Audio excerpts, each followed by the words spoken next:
Hello student, welcome to Srijan, a promise of quality education. তো দেখো তোমাদের সামনে নিয়ে চলে এসেছি আমি এমসিকিউ এর আরেকটা সিরিজ, এমসিকিউ এর আরেকটা সিরিজ না মানে কন্টিনিউয়েশন সিরিজটারই। তো আমাদের যে পার্ট 1 আর 2 অলরেডি আপলোড করে দেওয়া হয়েছে, সেগুলো তোমরা না দেখে থাকলে অবশ্যই দেখে নাও। আর সেকেন্ড আজকে যে থার্ড পার্টটা নিয়ে এলাম, সেই থার্ড পার্টটার আমরা আজকে 29 নম্বর অঙ্ক থেকে অঙ্ক করা শুরু করব। তো তোমাদের সাথে কিছু ডিসকাশন করে নিই, জেনারেল ডিসকাশন। সেটা হচ্ছে তোমাদের একটা জিনিস বললে যে স্যার এমসিকিউটা করান। তো এমসিকিউটা আমি ভেবেছি যে তোমাদের যতগুলো এবিটিএতে পাতা আছে সমস্ত পাতাগুলোকে একত্রে একটা, আমি অলরেডি দেখো 2-3টে পাতা হয়তো করিয়ে রেখেছি, বাকি পাতাগুলো একসঙ্গে করে দেবো, ঠিক আছে? আচ্ছা, আর একটা যে তোমরা অনশট বলছো, সেই অনশটগুলো আমি নিয়ে আসছি। অনশটগুলোর দেখবে তোমাদের অপটিক্যাল ইনস্ট্রুমেন্টেশন নিয়ে অলরেডি আমি দিয়ে দিয়েছি, তোমরা অনেকে দেখেছো। নেক্সট আমি নিয়ে আসছি, নেক্সট আমরা প্রায়োরিটি ওয়াইজ যেগুলো তোমাদের নাম্বার ওয়েটেজ বেশি আছে, যেমন অলরেডি কোয়ান্টাম করিয়ে রেখেছি, কোয়ান্টামটা তোমরা দেখেছো। তোমাদের অ্যাটমিক স্ট্রাকচারে দেখো ছোট ছোট করে লেকচার সিরিজ করে দেওয়া আছে, ওটা তোমরা করতে পারো, ওখান থেকেও হয়ে যাওয়ার কথা। নিউক্লিয়াসটা একটা ভালো জায়গা, সেটা থেকে আমি একটা অনশট বানিয়ে দেবো, নিউক্লিয়াস যে চ্যাপ্টারটা আছে সেখান থেকে। আর বাকি হয়েছে তোমার ওখানে কমিউনিকেশন সিস্টেম তোমরা বলেছো এবং তোমাদের আমার মাথায় আছে, সেটাকে আমি নিয়ে আসবো। ওকে, তো এরকমভাবে ধীরে ধীরে আমাদের চলতে থাকুক, যেহেতু সময় খুব কম, আমাদেরও হাতেও সময় খুব কম, তোমাদের হাতেও সময় খুব কম। তোমাদের একদম সিরিয়াস সংক্রান্তি চলছে এখন বলতে গেলে, যে আর কয়েকটা দিন পরেই উচ্চ মাধ্যমিক। তো এখন তোমরা বাইরে যেগুলো কভার আপ হয়নি সেগুলোতে বেশি ফোকাস করো না, মানে যেগুলো ধরো হয়ে আছে সেগুলোতে ফোকাস করো।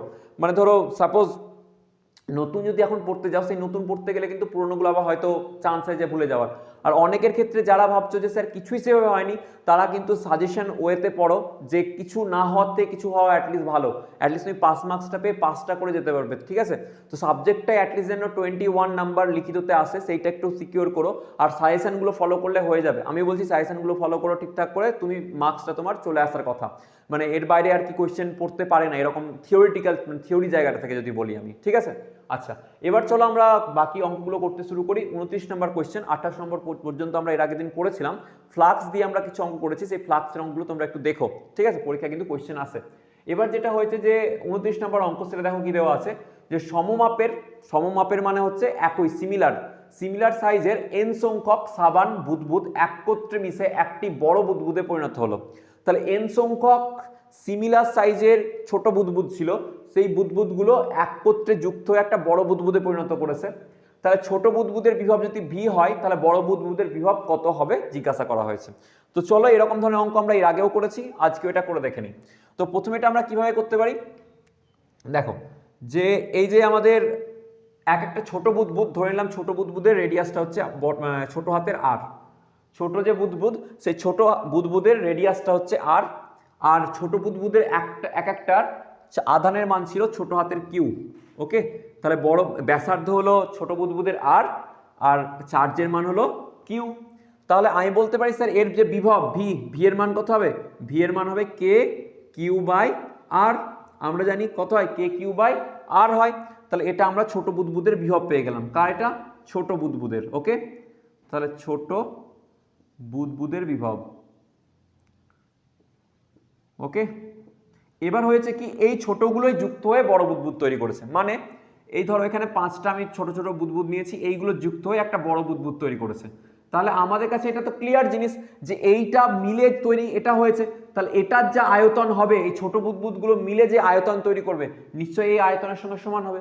তাহলে আমি যদি বলি বড় বুদবুদের ব্যাসার্ধ হচ্ছে আর, বড় বুদবুদের ব্যাসার্ধ হচ্ছে আর, সেক্ষেত্রে আমি কি বলতে পারবো স্যার, 4/3 পাই বড় হাতের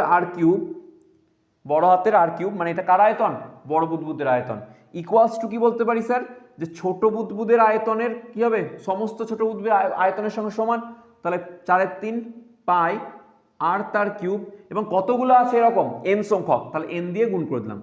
একটা ছোট বুদবুদের আয়তন হচ্ছে এটা, তাহলে এন সংখ্যকের আয়তন এটা হবে, এবং এইগুলো মিলেই তো কি তৈরি করেছে, বড় বুদবুদটা। তাহলে আমি বলতে পারবো বড় বুদবুদের আয়তন ইকুয়ালস টু ছোট বুদবুদের সমস্ত আয়তনের সমান। ওকে, তাহলে চলো দেখো কাটাকুটি হয়ে যাক, 4/3 পাই ক্যান্সেল হয়ে গেল। ওকে, এবার এখানে পড়ে আছে দেখো আর ইকুয়ালস টু, তাহলে কি পাবে, N to the power 1/3 into ছোট হাতের আর। ওকে, আচ্ছা, এবার আমরা যদি বলি বিভব মানে আমরা কি জানি, ভি ইকুয়ালস টু, ধরো এখানে বড় বুদবুদটা আমরা বার করছি, বড়টার ক্ষেত্রে বিভব হচ্ছে ধরো V dash.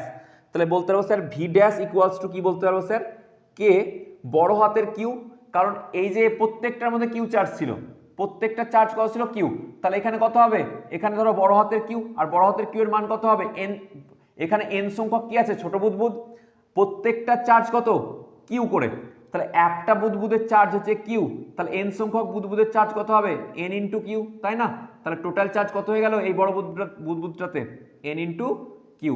Okay, K Q by R বড় হাতের আর, তাহলে কে এর মান কত, কে এর মান তো কে আছে, কিউ এর মান কত পেয়েছি N into Q, N into Q by, এখানে দেখো কি পাচ্ছ, এখানে পাচ্ছ এন টু দি পাওয়ার 1/3 আর এর মান বসাচ্ছি আর কি ইন্টু ছোট হাতের আর। ওকে, তাহলে দেখো এখানে পাবে এন এর মানটা উপরে উঠে যাবে, তাহলে -1/3 এন, এন ইন্টু 1 - 1/3 হয়ে যাবে into K Q by R, K Q by R, তাহলে এখানে কি কত পাবে এন টু দি পাওয়ার, দেখো এটা যদি করো তাহলে 2/3 ইন্টু ভি, তাহলে আমরা পেলাম কত সম্পর্কটা স্যার ভি ড্যাশ বড় বড় যে বুদবুদ তার বিভব ইকুয়ালস টু কি পেলাম, ইকুয়ালস টু পেলাম N to the power 2/3 into V. এটাকে যদি মনে করো মনেও রাখবে তাও রাখতে পারো, আর পড়ে করলে সেটাও করতে পারো। পরীক্ষায় কীরকম আসবে যে এন এর মান ধরো 100 বা 1000, তখন এন এর মান এখানে 1000 বসিয়ে দেবে, অ্যান্সার নিয়ে চলে আসবে। অনেক সময় এন এর মান বলেছে এখানে 8, তাহলে এখানে 8 বসাবে, অ্যান্সার নিয়ে চলে আসবে। ঠিক আছে, এই ধরনের কোয়েশ্চেন পরীক্ষাতে কিন্তু আসতে পারে, এন এর জায়গায় এন এর মান বলে দেবে 8 বা 27টা বা 81টা এরকমভাবে বলে দেবে, বা 1000টা এরকমভাবে বলে দেয়, পরীক্ষায় কিন্তু করতে হয়। এটা কিন্তু ভালো অঙ্ক, একটু করে যেও। ওকে, নেক্সট চলো। বলা হয়েছে তড়িৎ বিভবের মান তোমার কি আছে যে V equals to A x minus B x cube, তাহলে এ আর বি এর মান ধ্রুবক দেওয়া আছে, এক্স অক্ষের উপর বিভবের মান কোথায় শূন্য হবে, বিভবের মান এক্স অক্ষের উপর কোথায় শূন্য হবে এটা দিয়েছে। এখানে এখানে বিভব হবে না, এখানে তড়িৎ প্রাবল্যের মান হবে। ঠিক আছে, ই এর মান কোথায় শূন্য হবে, ই তড়িৎ প্রাবল্য। ওকে, পরীক্ষা এখানে মিস্টেক আছে, একটুখানি একটু কারেক্ট করে নিও। তাহলে কি বললাম তড়িৎ বিভব ভি ইকুয়ালস টু দেওয়া আছে এটা, তাহলে আমরা এখানটায় কি আমরা একটা সম্পর্ক জানি স্যার, সম্পর্ক আমরা কি জানা আছে এটা, এটা এই যে সম্পর্কটা, এই সম্পর্ক কিন্তু তোমার উচ্চ মাধ্যমিকের প্রমাণ হিসাবেও আছে। ঠিক আছে, থিওরি থেকে আমি দিয়েছি দেখবে সাজেশনে, E equals to minus dV dx, E equals to কি হয় মাইনাস ডিভি ডিএক্স। এবার বলা হয়েছে কি দেখো, তাহলে আমরা এক্স, এবার ভি দেখো ইন ফাংশন অফ এক্স দেওয়া আছে, তাহলে আমি বার করতে পারবো ই এর ভ্যালুটা, তাহলে ই এর ভ্যালু কত হবে মাইনাস ডিভি, তাহলে ডিডি এক্স অফ ভি এর মান কত A x minus B x cube. Okay, তাহলে কত পাবে এখানে মাইনাসটা আগে হয়ে গেল, এ হয়ে গেল মাইনাস 3 বি এক্স স্কোয়ার হবে। ওকে, এবার বলা হয়েছে তড়িৎ ক্ষেত্র প্রাবল্যের মান ই এর মান কোথায় শূন্য হবে, তাহলে এই ভ্যালুটাকে শূন্য করে দেবো, তড়িৎ ক্ষেত্র প্রাবল্যের মান শূন্য বলেছে, তাহলে ধরে নিলাম এর মান শূন্য। এর মান যদি শূন্য হয় তাহলে কত হবে দেখো মাইনাস এ মাইনাসে মাইনাসে plus 3b x square equals to 0, তাহলে sir 3b x square equals to A, তাহলে x equals to plus minus root over A by 3b, A by 3b। Okay, এবার দেখো তাহলে আমরা বলছি স্যার এক্স অক্ষের উপর কোথায় তাহলে তড়িৎ প্রাবল্যের মান শূন্য হবে, তাহলে এক্স অক্ষের উপর একটা পাবে তুমি root over A by 3b, 0, এই পজিশনে একটা কি হবে তোমার তড়িৎ প্রাবল্যের মান 0 হবে, আর একটা 0 হবে কোথায় minus root over A by 3b, 0, এই পজিশনে তোমার কি হবে তড়িৎ প্রাবল্যের মান শূন্য হবে, এই দুটো পজিশনে। তাহলে তোমরা কিন্তু এটাকে ভালো করে করো, এটাও কিন্তু একটা ভালো question, same same concept use করে এইটার মান বার করতে হবে, এখানে তড়িৎ ক্ষেত্র প্রাবল্যের মান জাস্ট বার করতে বলেছে। তো এইটাও কিন্তু খুব ভালো কোয়েশ্চেন, ভালো করে আমাকে অ্যান্সারটা তোমরা বলে দেবে, সেটা হচ্ছে টেলিগ্রামে, তোমরা টেলিগ্রামে বলো বা কমেন্ট সেকশনে তোমরা বলতে পারবো, কিন্তু কোয়েশ্চেনটা খুব ভালো, কোয়েশ্চেনটা পরীক্ষার জন্য কিন্তু খুব ইম্পর্টেন্ট, তোমরা পড়ে যেও, এই কোয়েশ্চেনটা খুব ইম্পর্টেন্ট কোয়েশ্চেন, এবং এই যে টাইপটা, এই যে এইটা যে কিভাবে হয় এর প্রমাণটাও পরীক্ষায় জিজ্ঞাসা করে। ঠিক আছে, এই প্রমাণটাকেও মুখস্থ করে যেও, পড়ে যেও, তা তোমাদের মানে কনসেপ্টে 3 নম্বরের কোয়েশ্চেনে চলে আসে অনেক সময় যে প্রমাণ করো যে ই ইকুয়ালস টু মাইনাস ডিভিডিএক্স আছে, বা বলে তড়িৎ ক্ষেত্র প্রাবল্যের সঙ্গে বিভবের সম্পর্ক কি, সেখান থেকেও কোয়েশ্চেনটা এখানে ফ্রেম করে। আর তাছাড়া হচ্ছে এই ধরনের যে অঙ্ক, এই অঙ্কগুলো কিন্তু কভার করো, পরীক্ষাতে অনেকবার জিজ্ঞাসা করে। ওকে, তো এগুলোকে তোমরা পজ করে তুলে নাও।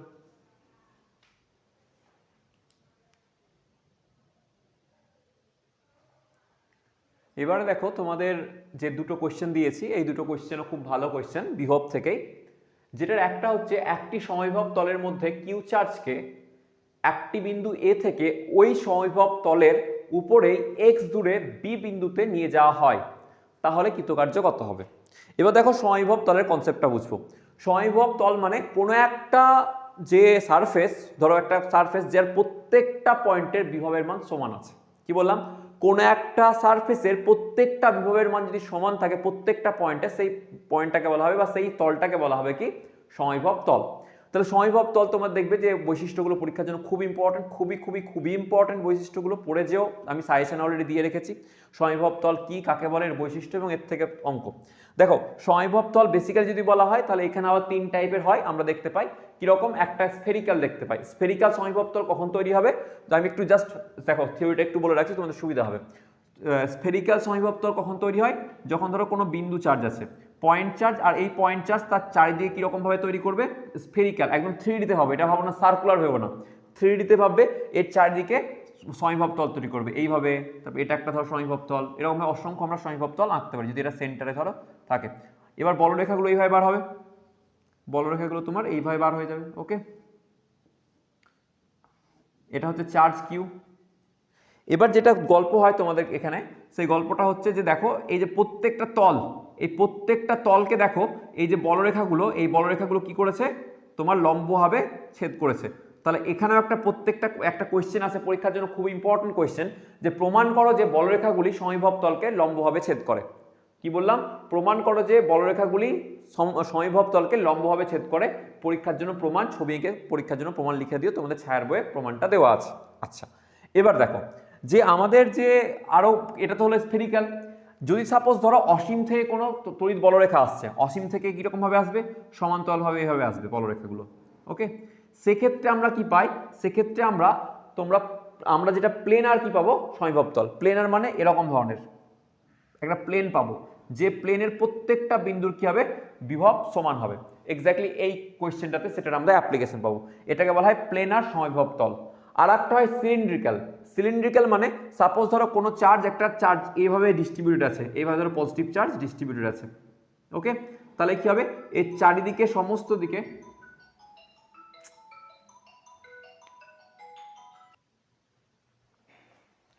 দেখো যেটা বলছিলাম তোমাদের, যে এই যে একটা যদি কোনো লিনিয়ার চার্জ থাকে, সেই লিনিয়ার চার্জের মধ্যে এর চারিদিকে সমান দূরত্বে আমরা কি করব, যদি আমরা এরকমভাবে স্ফিয়ার, এরকম ধরনের একটা সার্কেল টানি, সেই সার্কেলটা 2D তে টানি, তাহলে দেখবো যে এখানে কি একটা তোমার প্রত্যেক জায়গাতে বিভব সমান।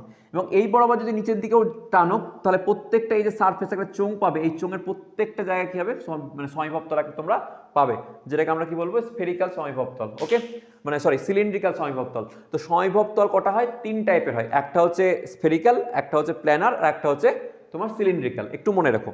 এবার কি হয়, এই জায়গাতে যদি আমরা দেখি যে বলা হয়েছে কোশ্চেন কি, কোনো একটা সমবিভব তল, সাপোজ ধরো এটা একটা সমবিভব তল নিয়েছি, এটা হচ্ছে এ বিন্দু, আর এই বিন্দু থেকে ধরো এক্স দূরে কি আছে, একটা বি বিন্দু আছে। সাপোজ ধরো এক্স যদি এই ডিস্টেন্সটাকে বলে, কোনো অসুবিধা নেই, এই বিন্দুতে নিয়ে আসা হয়েছে। এবার সমবিভব তলের এক বিন্দু থেকে অন্য বিন্দুতে যদি একটা চার্জকে নিয়ে যাওয়া যায়, ভালো করে মাথায় রাখবে, সমবিভব তলের এক বিন্দু থেকে অপর বিন্দুতে যদি চার্জকে নিয়ে যাওয়া যায়, তাহলে এইখানকার যদি বিভব ভি এ হয় আর এইখানকার বিভব ভি বি হয়, তাহলে আমি এটা অবশ্যই বলতে পারবো স্যার যে ভি এ ইকুয়ালস টু কি হয়, ভি বি হয়েছে। আচ্ছা, এবার দেখো তোমাদের ক্ষেত্রে যে তোমাদের যে ডেফিনেশনটা আমরা পড়ো, যে স্যার ভি ইকুয়ালস টু, যদি আমরা বলি স্যার ভি ইকুয়ালস টু কি হয়, ডাব্লু বাই কিউ, মানে একক ধনাত্মক চার্জকে আনতে অসীম থেকে, আমরা বলি অসীম থেকে, এই সংজ্ঞাটা একটু ভালো করে পড়বে, বেসিক্যালি এটাই নলেজের জায়গা, যে একটা ধনাত্মক চার্জকে অসীম থেকে তড়িৎ ক্ষেত্রের কোনো বিন্দুতে আনতে যে পরিমাণ কার্য করতে হয়, কি বললাম, অসীম থেকে তড়িৎ ক্ষেত্রের কোনো একটা বিন্দুতে একটা আধানকে আনতে যে পরিমাণ কার্য করতে হয়, সেই কার্যটাকে আমরা কি বলি, বিভব বলি, যেটা ওই আধানের মধ্যে স্টোর হয়ে থাকে, ওই চার্জের মধ্যে স্টোর হয়ে থাকে। আচ্ছা, এবার জানবে যে অসীম থেকে নিয়ে আসি আমরা কেন, কারণ অসীমের ধরে নিই আমরা তড়িৎ বিভবের মান 0 আছে। অসীমে যেটা আছে সেখানে পোটেনশিয়ালের মান আমরা 0 ধরি বলে আমরা এটাকে করতে পারি, কারণ এটা মডিফাইড কিন্তু। হ্যাঁ, এখানে এটা তোমরা যেটা দেখছো, এটা কিন্তু আমরা বলি ধরো তড়িৎ ক্ষেত্রে কোনো বিন্দুর বিভব ভি এ মাইনাস এটা ছিল V at infinity equals to কি হবে, ডাব্লু বাই কিউ। এটা হচ্ছে এক্স্যাক্ট। এবার এখানে ইনফিনিটিটা আমরা জানি, আমরা ধরে নিই জিরো, ইনফিনিটি অসীমে। এই দেখো এই যে ইকুয়েশনটাকে, এটাকে যখন আমরা মডিফাই করি, তোমরা যদি আমার বিভবের লেকচারটা দেখো, আমার যে বিভবের পড়িয়েছি আমি তোমাদেরকে, সেটা যদি দেখো সেখানে ক্লিয়ার হয়ে যাবে যে এই যে বিভবের মানটা বলছি না, এই বিভবটা ইনফাইনাইট আমরা জিরো ধরি, সেই জন্য সিম্পলিফাই ফর্মে বলি V equals to W by Q. কিন্তু এটা তো এক্স্যাক্টলি ডিফারেন্স না, ভোল্টেজ ডিফারেন্স বা পোটেনশিয়াল ডিফারেন্স। তাহলে এটা পোটেনশিয়াল ডিফারেন্স যদি হয়, তাহলে এখানে দেখো আমরা বলতে পারবো sir V A minus VB equals to কি হবে, ডাব্লিউ বাই কিউ। ওকে, এবার তুমি দেখো এই যে ভি এ আর ভিবি, এই দুটোর মধ্যে পয়েন্টের মধ্যে বিভবের পার্থক্য কত, শূন্য, কারণ সমবিভব তলের ওপরই অবস্থিত। সমবিভব তলের ওপর অবস্থিত, সমবিভব তল কাদের বলা হয়, যে সমস্ত তলে প্রত্যেকটা বিন্দুর কি থাকে, বিভব প্রভেদ শূন্য হয় বা বিভব শূন্য মানে একই হয়, সরি, কোনো একটা তলের প্রত্যেকটা বিন্দুতে যদি বিভব সমান হয়, তাহলে সেই বিভব প্লেনটাকে বা সেই তলটাকে বলা হবে সমবিভব তল। ওকে, এবার এখানে দেখো যেহেতু ভি এ আর ভিবি একই মানের, তাহলে এর মান কত হবে, শূন্য। তাহলে ডাব্লিউ ইকুয়ালস টু কি হবে, শূন্য ইন্টু কিউ, কিউ চার্জকে সরাচ্ছ, তাহলে জিরো হবে। তাহলে এটা একটা শর্ট কোয়েশ্চেনের জন্য মনে রেখো যে সমবিভব তলের ক্ষেত্রে এক বিন্দু থেকে অন্য বিন্দুতে যদি কোনো একটা চার্জকে নিয়ে যাওয়া হয়, তাহলে কোনোরূপ বল প্রযুক্ত হয় না।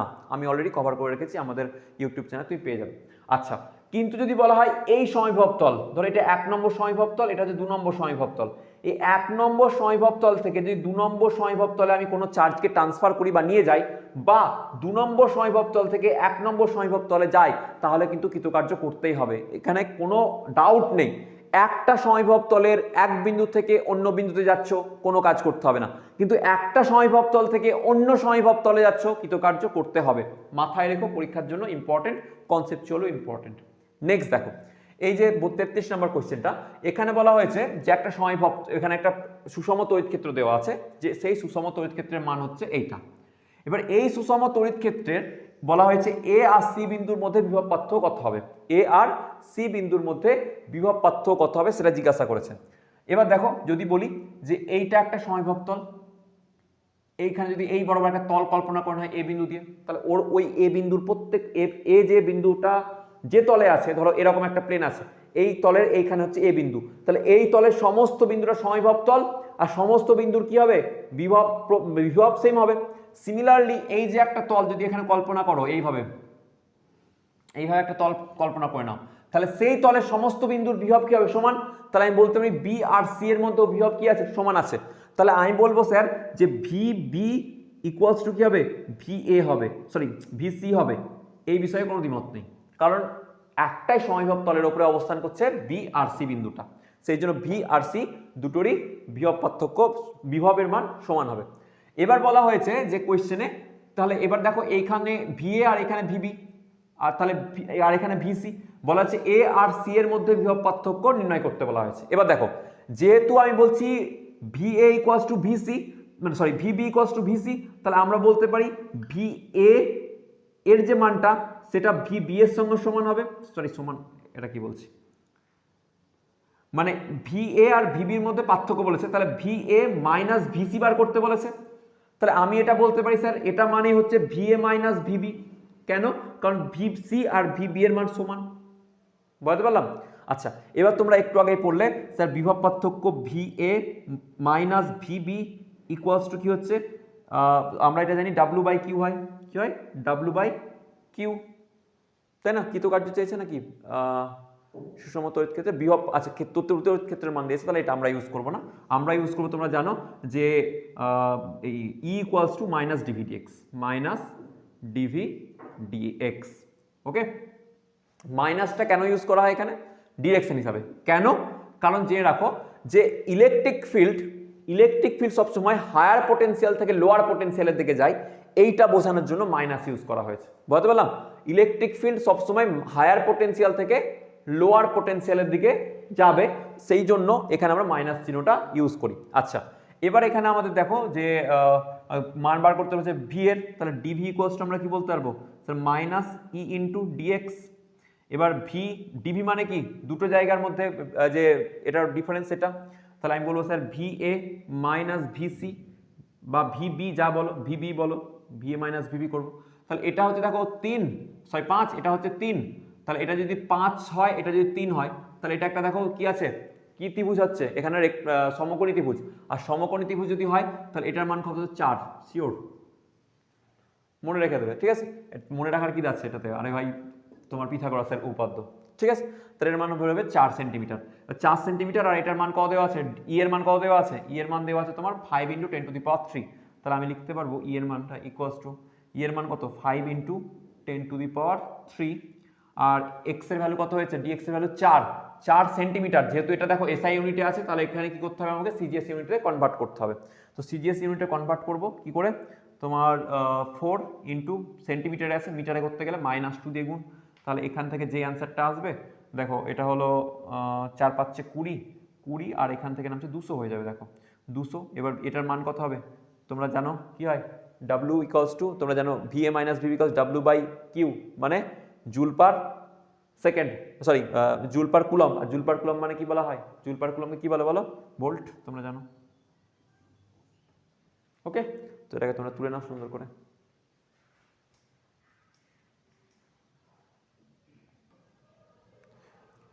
এবার দেখো তোমাদের এই যে 34 নম্বর কোয়েশ্চেন, এরকম ধরনের কোয়েশ্চেন তোমরা শর্ট কোয়েশ্চেনও পেয়ে যাবো এবং বড় কোয়েশ্চেনও আছে, ইভেন তোমার নিট যেই বিভিন্ন রকমের কম্পিটিটিভ এক্সামও তোমরা এগুলো দেখতে পাবে। ওকে, তো এবার দেখো এখানে কি হয়েছে, যে এই যে একটা ব্লক আছে, এই ব্লকের মধ্যে দিয়ে বলেছে এই পরিমাণ সুষম তড়িৎ ক্ষেত্র যাচ্ছে, মানে কনস্ট্যান্ট একটা ইলেকট্রিক ফিল্ড যাচ্ছে। দেখো কনস্ট্যান্ট যদি ইলেকট্রিক ফিল্ড যায়, তাহলে তোমার ব্লকের মধ্যে দিয়ে ফ্লাক্সের মান কত হয় সেটা জিজ্ঞাসা করেছে, তড়িৎ ফ্লাক্সের মান কত হবে। তো জানবে তড়িৎ ফ্লাক্সের মান এগুলোর ক্ষেত্রে 0।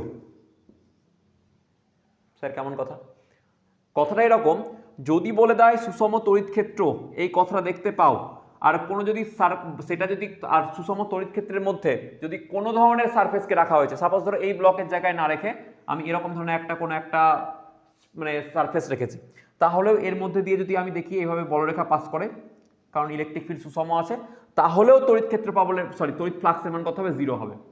কোনো এনার্জি এখানে স্টোর হবে না, তড়িৎ ফ্লাক্সের মান 0 হবে। কিরকম ভাবে প্রমাণ নিয়ে নাও, আমরা জানি তড়িৎ ফ্লাক্সের মান কত হয়, E.ds। তাহলে এবার দেখো এইভাবে তড়িৎ বলরেখা ঢুকছে আর এইভাবে বেরিয়ে যাচ্ছে, একটার জন্য দেখাচ্ছে। তাহলে এদিকের তল যেগুলো আছে বাইরে, দেখো তুমি যদি দেখো এখানে 6খানা তল আছে, 6খানা তলের জন্য এইদিকে এই যে বাইরের তলের ডিরেকশন, এরিয়া ডিরেকশন কি হবে, বাইরের দিকে হবে। জানবে এরিয়া একটা ভেক্টর কোয়ান্টিটি, এর আগের দিনও বলেছিলাম। তো এরিয়া ডিরেকশন এদিকে, আর তড়িৎ ফ্লাক্স এইভাবে যাচ্ছে, তাহলে তড়িৎ বলরেখা, তাহলে একে অপরের মধ্যে যদি আমরা দেখি যে ডিরেকশন অ্যাঙ্গেল, তাহলে 90 ডিগ্রি। আবার যদি তুমি দেখো এই যে এই তল, মানে উপরের তল, তারপর ওই দিকের তল, তারপরে নিচের এই তল, প্রত্যেকটার সাথে যদি তড়িৎ ক্ষেত্রের তুমি ডিরেকশন দেখো, তাহলে প্রত্যেকটা ক্ষেত্রে তড়িৎ ক্ষেত্রের সাথে যে এই যে আমার তল, এই যে কি যে বলে আমাকে, এরিয়া ডিরেকশন অলওয়েজ কি আসবে, তোমার সেম ডিরেকশনে আসবে, ঠিক আছে। আচ্ছা, এবার নেক্সট দেখো, যদি এই দিকের এই তলটাকে দেখো, মানে আমি যদি নাম্বারিং করে দিই A B C D, এই ABCD তলটার ক্ষেত্রে ইলেকট্রিক ফিল্ড লাইন্স ঢুকছে এই ডিরেকশনে, আর এর যে ABCD তল তার যদি এরিয়া ডিরেকশন বলো, সেটা বাইরের দিকে আউটওয়ার্ড নর্মাল আমরা জানি হয়। তাহলে এরিয়ার সঙ্গে ই এর ডিরেকশন, এদিকে ই আর এদিকে এস ধরো, কারণ আমরা এস বলছি, ফ্লাক্স ফাই সমান কত হয়, E.ds। তো E.ds, তাহলে ds এস আর ই এর মধ্যে অ্যাঙ্গেল কত আছে স্যার, 180 আছে। তাহলে এক্ষেত্রে স্যার কত হবে, ES cos 180, আর cos 180 মান কত হয়, -1, তাহলে -ES। ওকে, আচ্ছা, এই দিকের তলের ডিরেকশন এই দিকে আছে এবং এদিকেও ইলেকট্রিক ফিল্ডের ডিরেকশনও এইদিকে, তাহলে একে অপরের মধ্যে কোণ কত, 0 ডিগ্রি। তাহলে স্যার এখানে যদি বলি ফাইয়ের মান, তাহলে এই ফাইয়ের মান কত হবে, এটা ধরো φ1, এটা φ2, তাহলে কত হচ্ছে স্যার ES cos 0, আর cos 0 এর মান কত হয় 1, তাহলে স্যার হবে E × S ফ্লাক্সের মান।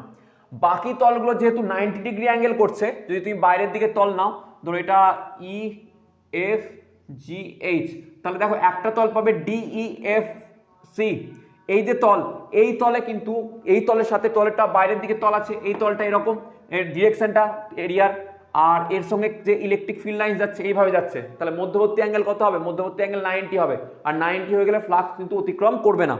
এবার দেখো তাহলে মোট ফ্লাক্স যদি করো, তাহলে φ1 + φ2 করতে গেলে দেখো কাটাকুটি হয়ে যাবে, তাহলে 0। এবার তোমরা খাতাতে লিখেই রাখো, যদি কোনো ক্ষেত্রে কোনোদিন কোনো কি আসে, এরকম ধরনের সিস্টেম পাও যে সুষম তড়িৎ ক্ষেত্র আছে, এবং সুষম তড়িৎ ক্ষেত্রের মধ্যে কি হয়েছে, যে কোনো ব্লককে রাখা হয়েছে, কোনো ধরনের সারফেস রাখা হয়েছে সুষম তড়িৎ ক্ষেত্রে, বাইরে থেকে রাখা হয়েছে, এবং সুষম তড়িৎ ক্ষেত্রের এই ব্লকের মধ্যে কোনো চার্জ নেই, তাহলে কিন্তু এখানে ফ্লাক্স অলওয়েজ জিরো হবে। হয়েছে? আচ্ছা, নেক্সট দেখো, নেক্সট হচ্ছে এই যে এটা দেওয়া আছে তোমার একটা সারফেস দেওয়া আছে, এই সারফেসের মধ্যে বলেছে অতিক্রান্ত ফ্লাক্স কত হবে। এবার সারফেসের অতিক্রান্ত ফ্লাক্স, দাঁড়াও আমি একটু আওয়াজটা কম হয়ে যাবে। ওকে, এবার দেখো তোমাদের এই যে আমাদের একটা প্লেন দেওয়া আছে, এই প্লেনে বলেছে যে তড়িৎ ফ্লাক্সের মান কত হবে। বাইরে আজান পড়ছে অ্যাকচুয়ালি। তড়িৎ ফ্লাক্সের মান কত হবে। ওকে, তো কোনটার মধ্যে দিয়ে, এই যে তোমার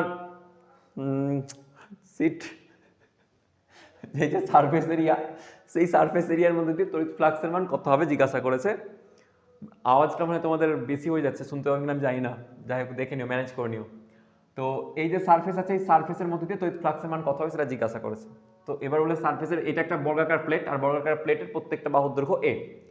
এবার এখানে কি করবে, এরকম ধরনের ক্ষেত্রে এই সারফেসটাকে ক্লোজ সারফেস করার চেষ্টা করবে, এরকম ভাবে ক্লোজ সারফেস করে নাও। এবার ক্লোজ সারফেস করতে গেলে দেখবে তুমি একটা আবার ঘনক পেয়ে যাচ্ছ। ওকে, আর এটা a/2 বলেছে, আর প্রত্যেকটা বাহু কত আছে, a তে, তাহলে এর মধ্যে কিউ হয়ে গেল বদ্ধ। কটা তল হলো, একটা, দুটো, তিনটে, চারটে, পাঁচটা, ছটা, কারণ তোমার জন্য একটা ঘনকের ছখানা তল থাকে, রাইট। তাহলে এবার আমার তো দরকার ছিল একটাই তল, এটা, তাহলে একটা তলের মধ্যে দিয়ে কত হবে, স্যার কিউ/6 হয়ে যাবে, তাহলে সরি 5/6 হয়ে যাবে। টোটাল ফ্লাক্স যদি 5 হয়, তার মানে 6 অংশ হয়ে যাবে, কারণ আমার এই যে টোটাল চার্জটাকে ঘেরতে, টোটাল চার্জটাকে ঘেরতে 6টা তল দরকার। তাহলে একটা তল তো আমার দেওয়া ছিল, একটা তলের মধ্যে অতিক্রান্ত ফ্লাক্স কত হবে, 5/6। আগের ফাই কত ছিল, আগের ফাই স্যার আমাদের ছিল, আমরা জানি ফাই মানে কত হয়, ফাই মানে হচ্ছে স্যার টোটাল ফ্লাক্স কত হয়, Q/ε0, কিউ ইনসাইড বাই ε0। তাহলে এখানে স্যার অ্যান্সার কত হবে, যে এই আমার যদি একটা তলের মধ্যে দিয়ে বলি, তাহলে স্যার ফাই ড্যাশ ইকুয়ালস হবে স্যার Q/6ε0। হয়েছে, এটা হয়ে যাবে। আচ্ছা, 37 নম্বরের কোয়েশ্চেনটা তোমরা নিজে ট্রাই করবে। এইখানে চার্জটা কোথায় রাখা আছে, এই একটা পয়েন্টে শীর্ষবিন্দুতে। এবার কোথায় চার্জ রাখা আছে, শীর্ষবিন্দুতে রাখা আছে। তাহলে টোটাল ফ্লাক্সের মান অতিক্রান্ত কত হবে সেটা তোমরা করো, ঠিক আছে। তো আজকে আমরা এই পর্যন্তই করলাম। নেক্সট আমরা ভিডিওতে বাকি খুব তাড়াতাড়ি ভিডিও চলে আসবে, বাকি যে পোর্শন, সেই পোর্শনসের অঙ্কগুলো আমরা দেখে নেব। ক্যাপাসিটার পোর্শনটা বাকি থাকলো। ক্যাপাসিটারে তোমাদের অঙ্ক আমি কিছুটা অলরেডি করিয়ে রেখেছি, সেটা হচ্ছে আমার ক্যাপাসিটার সিরিজের লেকচারে। সেই সিরিজের লেকচারে যাও, ওখানে অনেকগুলো অঙ্ক আমার করানো অলরেডি আছে, তোমরা ওখান থেকে হেল্প পেতে পারো। আর আমরা আবার নিয়েও আসছি, ঠিক আছে। থ্যাংক ইউ ভেরি মাচ, দেখা হচ্ছে নেক্সট ভিডিওতে। আর আওয়াজটা বলো, যদি বেশি আসে তাহলে হয়তো ভিডিওটা আমাকে চেঞ্জ করতে হতে পারে। ওকে, দেখো যদি আওয়াজটা বাইরের এক্সটার্নাল আওয়াজটা যদি মানে বোঝাই না যায়, তাহলে ইন দ্যাট কেস আমি চেঞ্জ করে দেবো ভিডিওটাকে।